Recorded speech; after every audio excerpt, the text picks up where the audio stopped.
السلام علیکم عزیز طلبہ اکرام، امید کرتا ہوں آپ لوگ اپنے گھر میں خیریت سے ہوں گے۔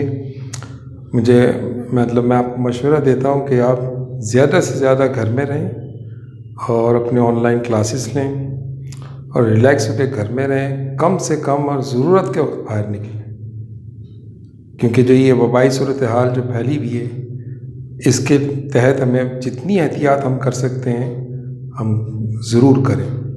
اب ہم اپنا لیکچر کا آغاز کرتے ہیں۔ چیپٹر نمبر 3 لیکچر نمبر 1 ہے اور ٹاپک ہمارا ہے ٹو نیشن تھیوری۔ جیسا کہ میں نے آپ سے پچھلے لیکچر میں بتایا تھا، میں نے آپ کو کہ سر سید احمد خان خالق تھے ٹو نیشن تھیوری کے، مطلب دو قومی نظریے کے بانی تھے sir Syed Ahmed Khan, is a father of two nation theory. Two nation theory میں کیا بات کہی گئی؟ پہلی بات جو بالکل واضح طور پہ بتا دی گئی وہ یہ کہ ہندوستان میں دو قومیں رہتی ہیں، دو بڑی قومیں، ایک مسلمان اور دوسرے ہندو۔ یہ دونوں قومیں اپنے ثقافت کے لحاظ سے، اپنے رہن سہن کے لحاظ سے اور اپنے زندگی کے ہر نظریے کے اعتبار سے ایک دوسرے کے بالکل برعکس ہیں، ایک دوسرے کے بالکل سمجھ لیں جو ہے ان کے درمیان فرق ہے جو واضح طور پہ ان کی لائف میں، ان کی زندگی میں نظر آتا ہے۔ یہ ہے ہمارا دو قومی نظریہ۔ دو قومی نظریے کی بنیاد پہ ہی پاکستان بنا ہے۔ دو قومی نظریے کا باقاعدہ جو آفیشیلی اناؤنسمنٹ ہوا یہ 1940 کے اندر ہوا۔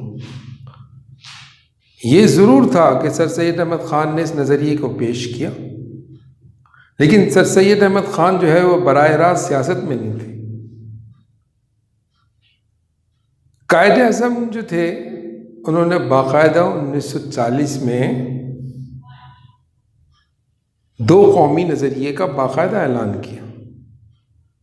یہ جو ہم 23 مارچ 1940 کے جو ہم لوگ مناتے ہیں، 23 مارچ جو ہم مناتے ہیں، تو یہ 23 مارچ جو ہے اس دن جو ہے ٹو نیشن تھیوری کا باقاعدہ اعلان ہو گیا لاہور کے جلسے میں۔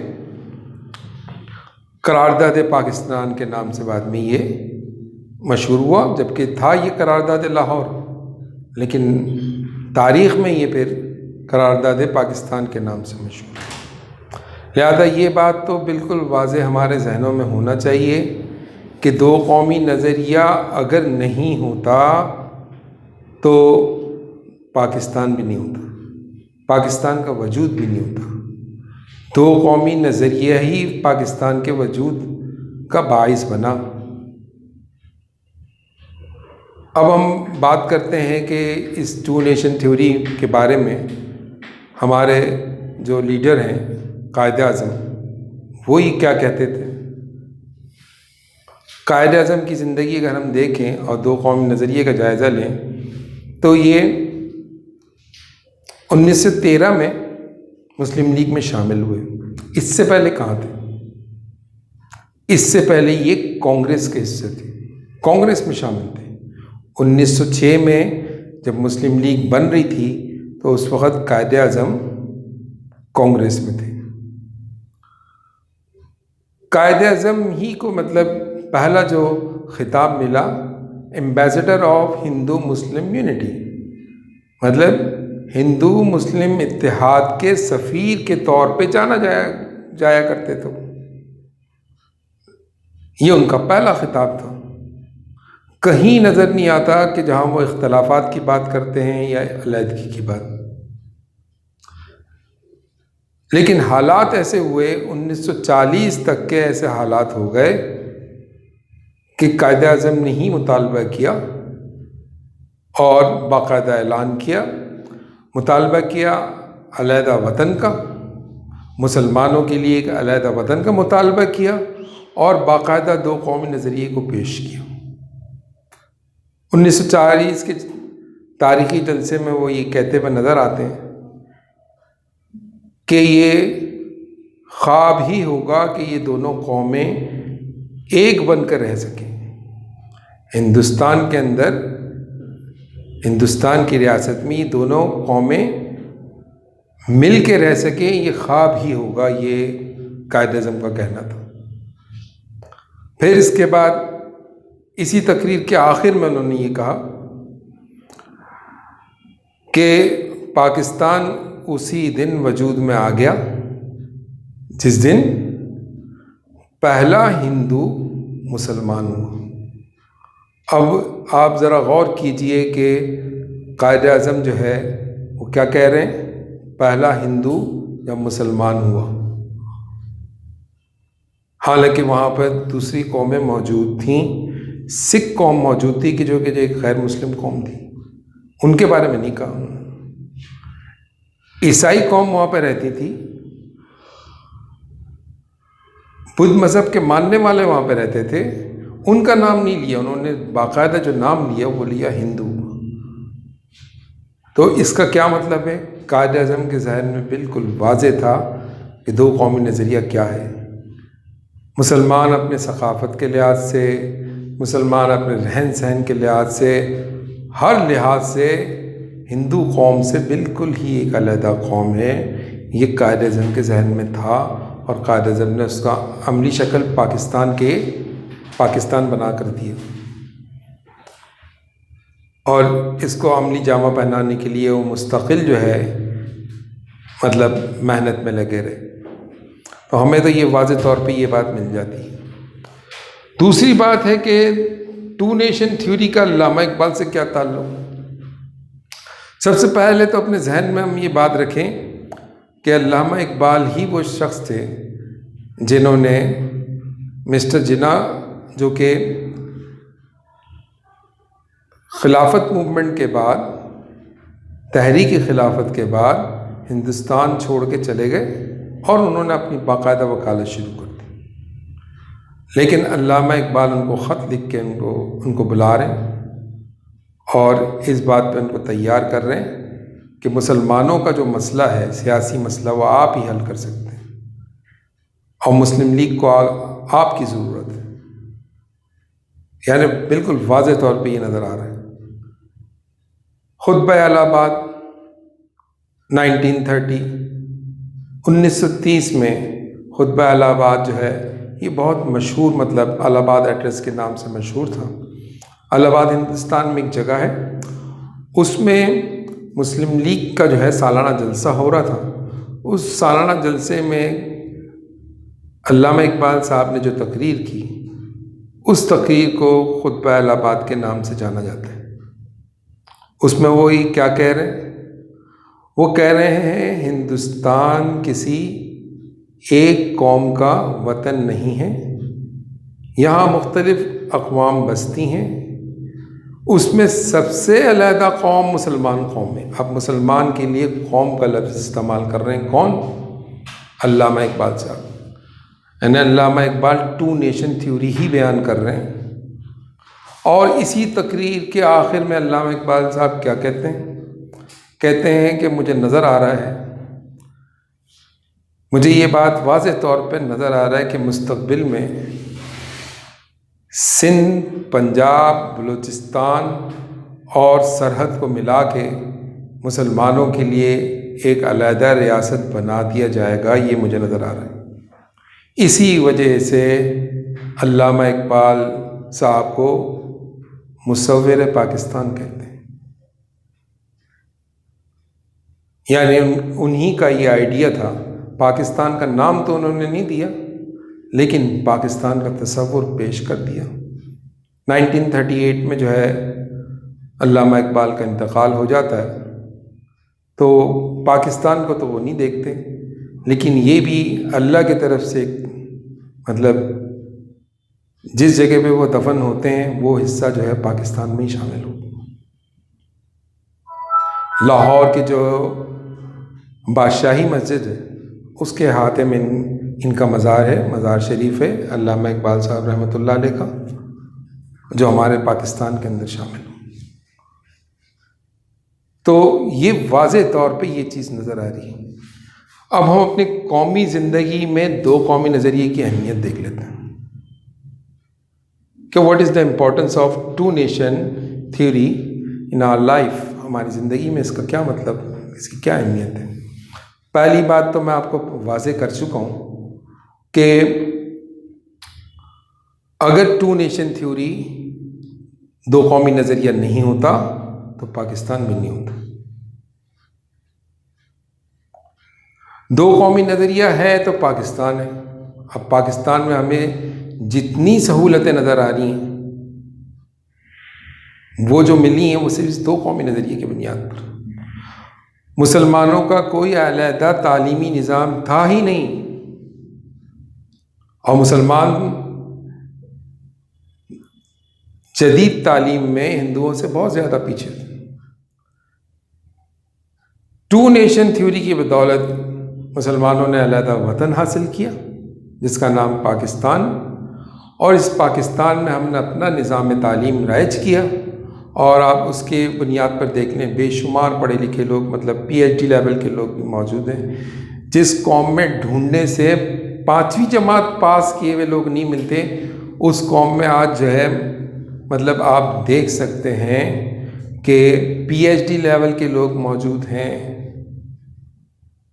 مختلف یونیورسٹیز بن چکی ہیں، کالجز بن چکے ہیں جناب، اسکولوں کا ایک ڈھیر آپ کے یہاں پر آپ کے وطن میں ہے۔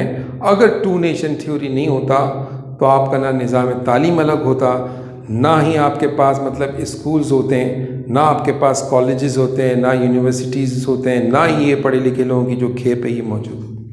تو دو قومی نظریے کی کتنی اہمیت ہے۔ ہندوستان میں مطلب ایک ایسا بھی وقت تھا کہ مسلمان قربانی کے موقع پہ اپنے جانور کو نہیں کاٹ سکتا تھا، یعنی گائے کو جو ہے گائے کے ذبیحے پر پابندی تھی۔ 1937 میں 1937 سے لے کے 39 تک جب کانگریس کی گورنمنٹ رہی تو انہوں نے یہی کیا۔ ووٹ تو ان کو سارے مسلمانوں سے ملے، لیکن انہوں نے فیصلہ کیا دیا، انہوں نے کہا کہ جناب جس طرح مسلمانوں کا تعلیمی نظام نہیں ہوگا، آریہ نظام کے مطابق تعلیم ہوگی، مطلب سلیبس بنایا جائے گا جس میں اسلامیات کی کوئی گنجائش نہیں ہے، اردو کی کوئی گنجائش نہیں ہے۔ اسی طرح انہوں نے مسلمانوں کا ایک مقدس فریضہ ہوتا ہے جو قربانی کے موقع پہ مطلب جانور کو خریدتے ہیں اور اس جانور کو جو ہے اپنے ہاتھوں سے اس کو ذبح کرتے ہیں۔ تو گائے کے ذبیحے پر پابندی تھی، یعنی گائے ذبح کرنے پر پابندی تھی، کیونکہ ہندوؤں کے ہاں وہی گائے جو ہے وہ ایک طرح سے بھگوان کا درجہ رکھتی ہے، دیوی کا درجہ رکھتی ہے، تو لہٰذا وہ ہندوستان جو ہے وہ کسی بھی طور پہ جو ہندو جو ہے اس کو کاٹنے نہیں دیتے، اور یہی پابندی آج دیکھیں آج بھی موجود ہے ہندوستان میں، موجودہ ہندوستان میں بھی۔ لیکن پاکستان بننے کی وجہ سے کیا ہوا کہ جناب مسلمان جو ہے اپنے مذہبی رسومات کو، جس میں ذبیحہ بھی آتا ہے، گائے کا ذبیحہ بھی آتا ہے، اس کو کرنے پر مکمل طور پر آزاد ہے۔ یہاں اس میں کوئی روک ٹوک نہیں ہے، نماز پڑھنے پہ کوئی پابندی نہیں ہے، اذان دینے پر کوئی پابندی نہیں۔ یہ کس وجہ سے ممکن ہوا؟ پاکستان ہونے کی وجہ سے ممکن ہوا۔ اور پاکستان کس بنیاد پہ بنا؟ ٹو نیشن تھیوری کی بنیاد پہ بنا، یعنی دو قومی نظریے کی بنیاد پر پاکستان بنا۔ ہمیں یہ بات سمجھنی ہوگی، اور ہمیں مطلب اگر پیپر میں یہ کوشچن آ جاتا ہے کہ دو قومی نظریے کی اہمیت بتائیں تو ہم اس اہمیت کو لکھیں گے۔ دو قومی نظریے کی بنیاد پر آج آپ مسجد میں جا کے اذان دے رہے ہیں، آپ نماز پڑھ رہے ہیں، اسلام کے اوپر عمل کر رہے ہیں، آپ کو کوئی روک ٹوک نہیں ہے۔ دو قومی نظریے کی بنیاد پر آپ کے اکانومیکل جو ہے نا، آپ مطلب فری اکانومیکل ہے، مطلب آپ کے اپنی مرضی کے مطابق اپنے معاشی نظام کو آپ نے قائم کیا ہے۔ دنیا کے ساتھ آپ کا جو ہے نا آپ کی بزنس ہو رہا ہے، ورلڈ کے ساتھ آپ کا بزنس ہو رہا ہے، کس بنا پہ؟ اس لیے کہ آپ ایک علیحدہ مملکت آپ حاصل آپ نے کر لیا پاکستان، اور پاکستان کے اندر اپنا اکانومیکل سسٹم آپ لے کے آئے، اپنا ایک معاشی نظام لے کے آئے، تو لہٰذا وہ معاشی نظام علیحدہ ہونے کی وجہ سے آپ دیکھیں مسلمان کتنی زیادہ ترقی کر رہا ہے۔ تعلیمی نظام کے علیحدہ ہونے کی وجہ سے آپ کے یہاں سائنٹسٹ کی کھیپ بننا شروع ہوئی، آپ کے یہاں انجینئرس کی کھیپ بننا شروع ہوئی، ایک بڑی تعداد میں لوگ، اور حتیٰ کہ پاکستان مطلب اس نہج پر آ گیا کہ اس نے ایک اپنا علیحدہ نیوکلر سسٹم اس نے شروع کیا، اور پھر اس کے بعد اس نے نیوکلر بم بنایا، ایٹم بم بنا لیا، اور اس کے بعد جو ہے پاکستان دنیا کا 7واں وہ ملک ہے جو ایٹمی طاقت کی حیثیت رکھتا ہے۔ یہ سب کس بنیاد پر ہے؟ پاکستان کی بنیاد پر۔ اور پاکستان کی بنیاد کیا ہے؟ دو قومی نظریہ، ٹو نیشن تھیوری۔ اگر یہ ٹو نیشن تھیوری نہیں ہوتا تو آج جو ہے پاکستان جو ہے مطلب ہندوستان کا ایک حصہ ہوتا،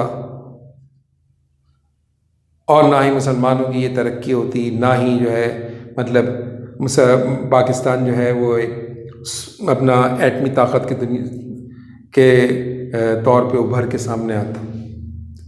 تو یہ جو ایٹمی طاقت پاکستان بنا ہے اس کی بنیاد اصل کیا ہے؟ ٹو نیشن تھیوری، دو قومی نظریہ۔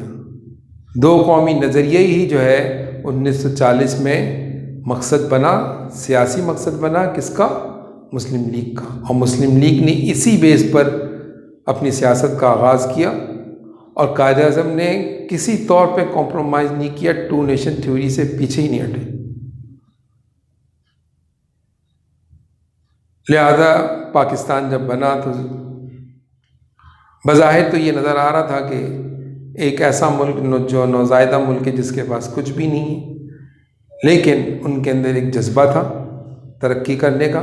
آج ترقی کرتے کرتے ہم یہاں تک پہنچ گئے کہ بہت ساری چیزوں میں جو ہے پاکستان کا نام دنیا کے اندر مشہور ہے، جیسا کہ ایٹامک کنٹری میں پاکستان مشہور ہے، سائنس اور ٹیکنالوجی میں پاکستان مشہور ہے۔